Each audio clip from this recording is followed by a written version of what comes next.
All right, up next we have Gemini rising and sun. This full moon in Cancer is happening in your second house of finances. And I'm getting some really good energy for you guys, even though I pulled the Tower card, but I think it's one of those things that we really want to see. So, a full moon in the second house and in Cancer shows us that you guys are going to be intuitively guided to make some kind of financial or material decisions in your life that has the potential to set you up for some great success. This is always going to involve working with your own self concept and self worth and self esteem. So, this is where I think things can get a little bit wonky because the sun is opposite the moon. It's in your eighth house, which has a lot to deal with our insecurities and fears, especially around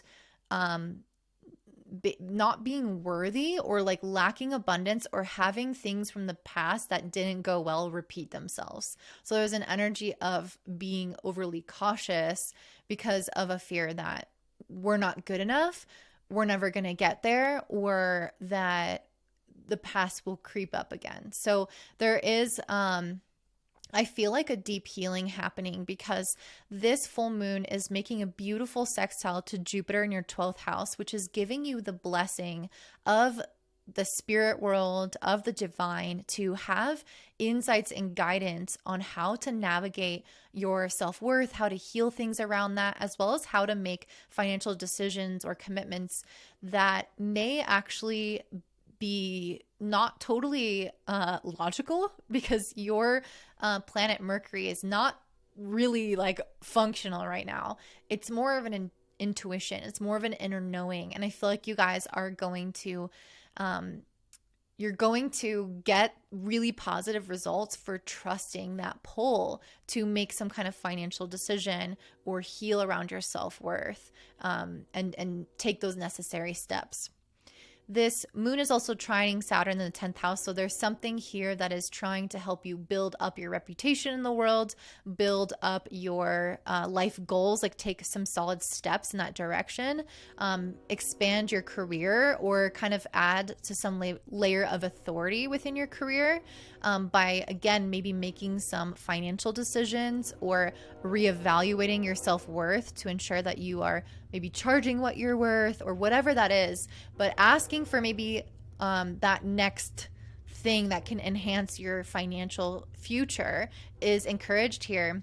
And I pulled the continuance card, and really this card to me, on one hand, does have to deal with being consistent, and that might be something that's hard for Gemini, but with this trine to Saturn the 10th, I feel like it's saying if you can maintain the consistency towards whatever this is, whatever you're trying to build up, whether that's your self-worth or your money, if you can show up and do the thing that you're being guided to do right now on a consistent basis, that your future success is secured or assured. That's what this card said. So I don't think you need to worry necessarily.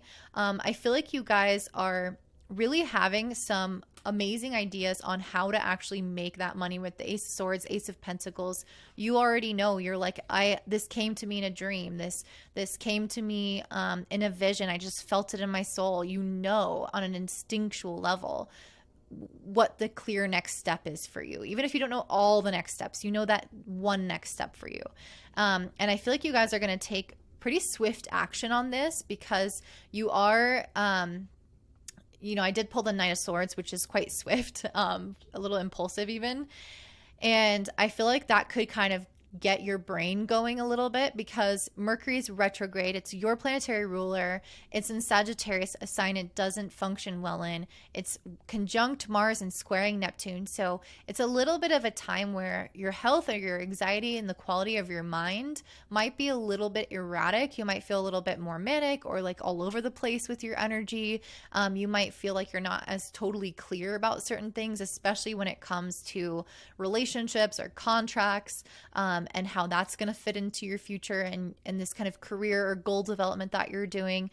So there's still a little bit of that like getting in your own head that I think many of us are going to go through, especially Geminis and Virgos, because you guys are ruled by Mercury. So you are more susceptible to Mercury's downfall, basically. So I wanted to say, though, don't worry about this because Mercury is trining the North Node in the 11th house. So I feel like ultimately, whatever decisions we make, either in relationships, either with our money, with our contracts, if we're not totally sure about it, it's going to settle itself out. We just have to think about the long term. Everything in terms of our friendships and goals and relationships are going to fall into place. And the things that don't, the things that kind of like get shaken up, I feel like are leaving our life quickly and for a good reason. So if you're having some people fall out of your life, or some, confusion around what to do with people, maybe they will end up leaving or having, at least not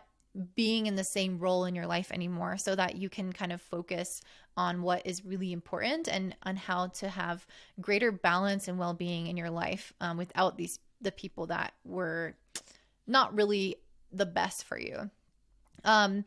One of the things, though, that I'm seeing that I also think this card could be talking about, and as well because I pulled this Pluto card, which Venus is in your 6th house, sextiling Pluto in the 8th house, trining Neptune in the 8th. So I feel like there's something here where you guys are needing to really work through your issues around worthiness, around abundance, and how much work and effort you need to put into things.